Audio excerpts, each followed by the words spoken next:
Bonjour Élisée, merci d'être avec nous aujourd'hui. Pour commencer, pouvez-vous nous dire comment vous avez été appelé au ministère prophétique? Bonjour à vous. Eh bien, tout a commencé dans ma région natale, à Belméola, dans la vallée du Jourdain. Je viens de la tribu d'Issachar, et ma famille était assez aisée. Mon père s'appelait Shaphat. J'ai grandi dans un environnement rural. Entouré de champs, de bétail et de traditions.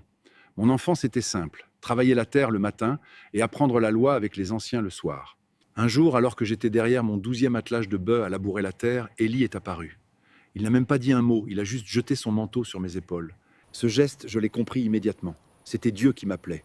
J'ai laissé les bœufs, embrassé mes parents une dernière fois et suivi le prophète sans regarder en arrière. Élie avait reçu de Dieu l'ordre de me consacrer prophète à sa place, car il était épuisé par la persécution qu'il subissait de la part de Jézabel.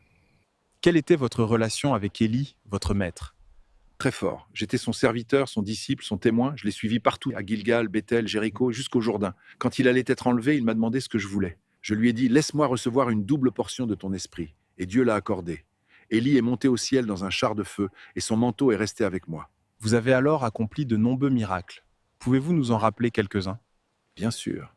Par la puissance de Dieu, j'ai purifié les eaux de Jéricho. J'ai multiplié l'huile d'une veuve pour qu'elle puisse payer ses dettes. J'ai ressuscité le fils de la Sunamite. Un jour, j'ai même guéri Naaman, un général syrien, de sa lèpre. Et Dieu ouvrit les yeux de mon serviteur pour qu'il voie les armées célestes qui nous entouraient. Ce n'était pas de la magie, c'était l'œuvre de l'Esprit de Dieu.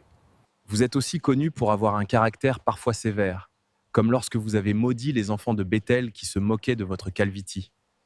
Ou quand vous n'êtes même pas sorti à la rencontre de Naaman, le grand général syrien, lorsqu'il est venu vous consulter, vous aviez aussi un rôle politique. Pouvez-vous nous en parler? Un prophète ne vit pas à l'écart du peuple. J'ai conseillé des rois, dénoncé l'injustice et même annoncé des changements de pouvoir. Dieu m'a utilisé pour influencer l'histoire d'Israël et même de ses voisins. Votre histoire nous rappelle de rester attentif à la voix de Dieu, car il agit encore aujourd'hui. Il cherche des cœurs disposés à obéir, à servir et à aimer.